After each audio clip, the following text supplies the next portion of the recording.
Welcome, traveler, to Gods in the Shadows, where ancient myths awaken and the echoes of forgotten deities still whisper through time. I am Benson, your guide through the veiled realms of history and legend. Tonight, we stand at the Crossroads, beneath the moon's cold glow, to uncover the mysteries of one of the most enigmatic figures in Greek mythology. A goddess of the unseen, a keeper of spectral torches, and the eternal guardian of those who walk between worlds. She is Hecate, queen of witches, mistress of the underworld, and the force that lingers where fate and free will collide. Join your host, Vanessa Scaduto, as she unravels the myths, worship, and modern-day reverence of this dark and powerful goddess. But be warned, once you step into the shadows, you may never see the world the same way again. Now, let us begin.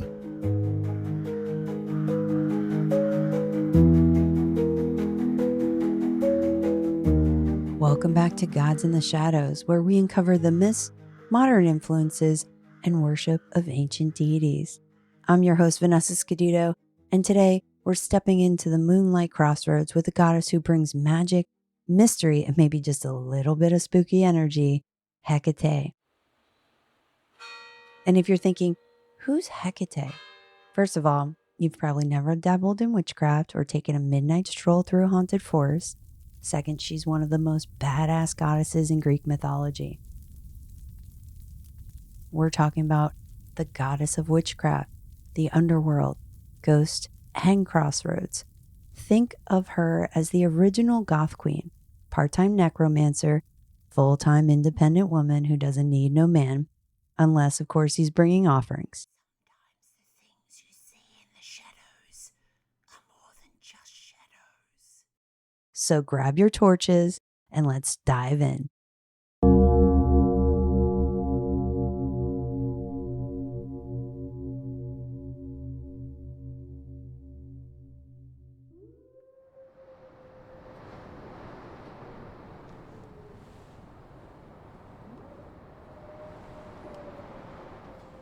Hecate is one of those gods who doesn't fit neatly into one category. She's associated with the Titan gods, but survived their fall, meaning she kept her divine power even when Zeus and his Olympian crew took over.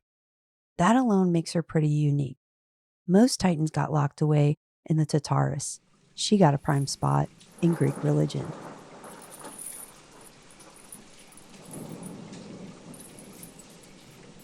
She's usually depicted holding torches because she guides people in the dark. Sometimes with 3 faces, because why have one when you can have 3? And often accompanied by dogs. Yes, dogs. If you've ever been walking at night and a stray dog started following you, congrats, you might have had a Hecate moment.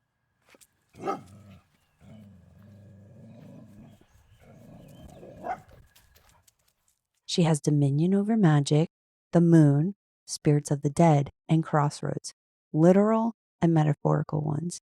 If you ever find yourself at a major life decision, ancient Greeks would say, hey, you should probably leave an offering at a crossroad and hope Hecate doesn't send you the wrong way. She also plays a key role in Persephone's myth. She's the one who helps Demeter find her kidnapped daughter and later becomes Persephone's guide in the underworld. So yeah, Hecate is kind of a big deal.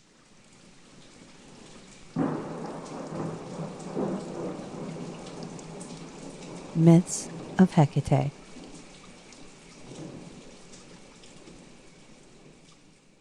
Hecate and the birth of Zeus.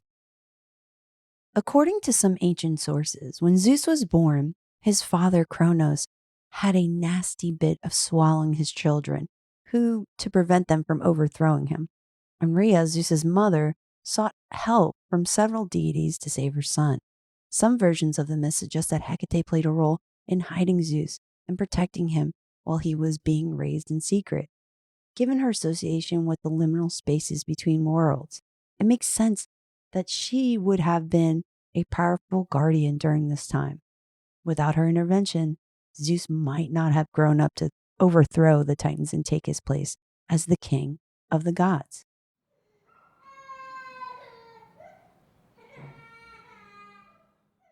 Hecate and the witch Medea. One of Hecate's most famous devotees was Medea, the sorceress from the story of Jason and the Argonauts. Medea was a priestess of Hecate and used her knowledge of witchcraft to help Jason retrieve the golden fleece. She brewed potions, performed spells, and even manipulated fate itself. However, Medea's story takes a dark turn when she is betrayed by Jason, leading her to use her magic for revenge. Some believe that her connection to Hecate granted her immense power, but also led her down a tragic path of destruction. This myth shows how devotion to Hecate can bring great power, but also demands great responsibility.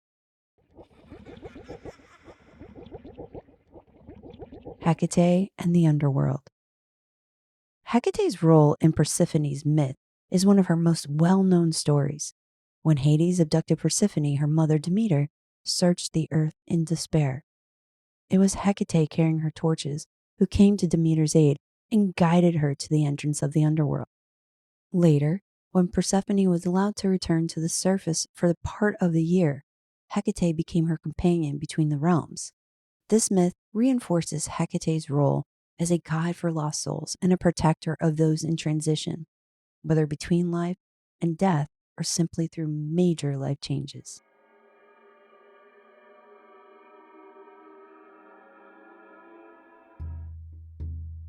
How did people worship her? Hecate was worshipped in a few key ways, and if you're thinking of leaving her an offering, here's what you need to know. Hecate's supper. Ancient Greeks would leave food, often eggs, fish, or garlic at the crossroads at the dark moon, basically the new moon. It was a thank you, but also a please don't hex me kind of deal. Torches.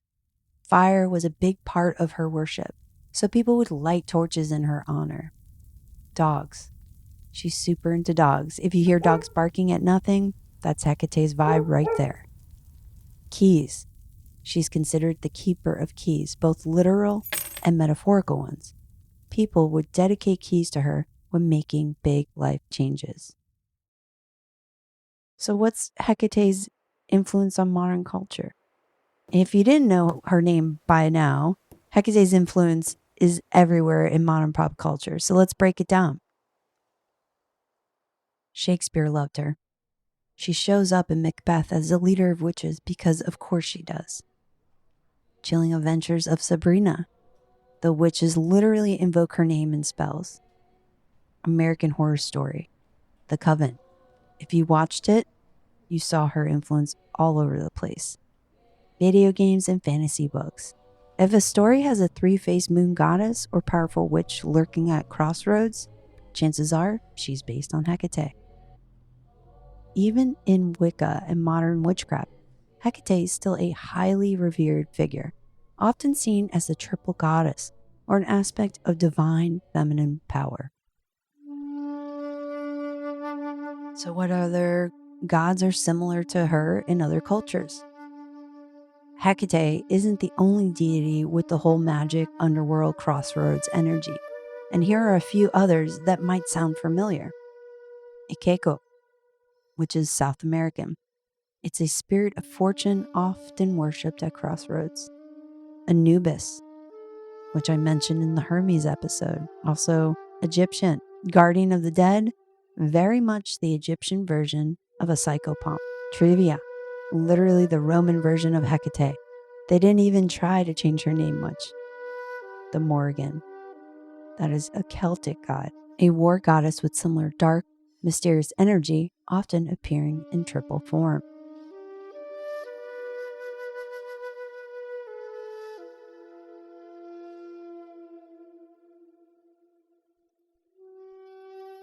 So, are you interested in getting to know Hecate? Maybe build an altar.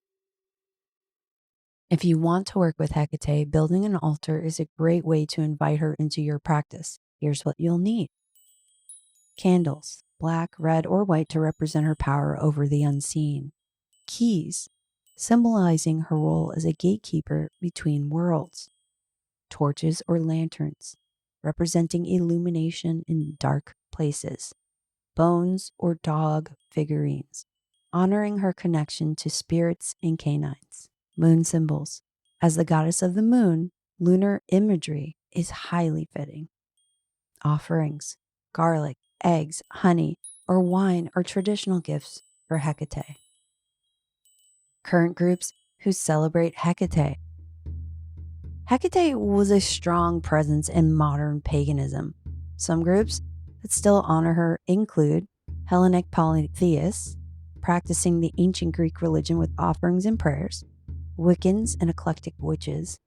Many invoke Hecate in spellwork, divination, and protection magic. The Covenant of Hecate, a modern group dedicated to the goddess, blending historical research with contemporary practice. What to know before summoning Hecate? Hecate is a powerful goddess, and working with her should be done with respect. Like all deities, here are a few things to consider. Be clear in your intentions.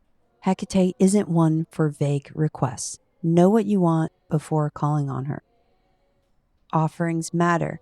Traditional offerings like garlic, honey, and wine can help establish goodwill.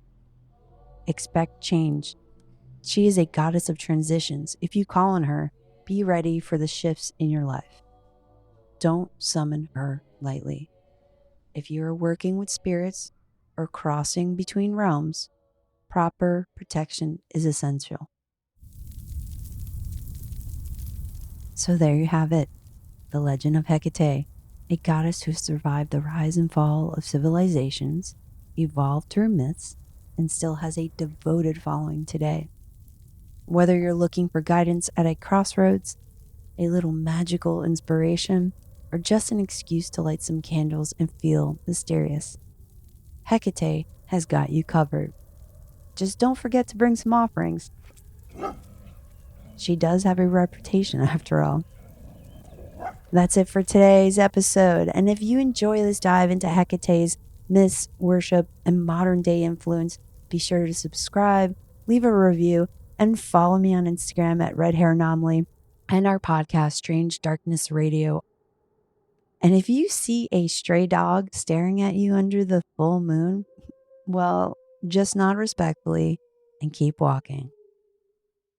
Thanks for tuning in to our mini-series of Gods in the Shadows. Please let me know what you would be interested in hearing next. And stay curious, stay weird, and I'll catch you in the next one. You have journeyed through the realms of shadow and myth, where the power of Hecate still lingers, watching, guiding, and guarding the crossroads of fate. As the night fades and the torchlight dims, remember, the gods of the past are never truly gone. They are always present, just beyond the veil, waiting for those brave enough to seek them.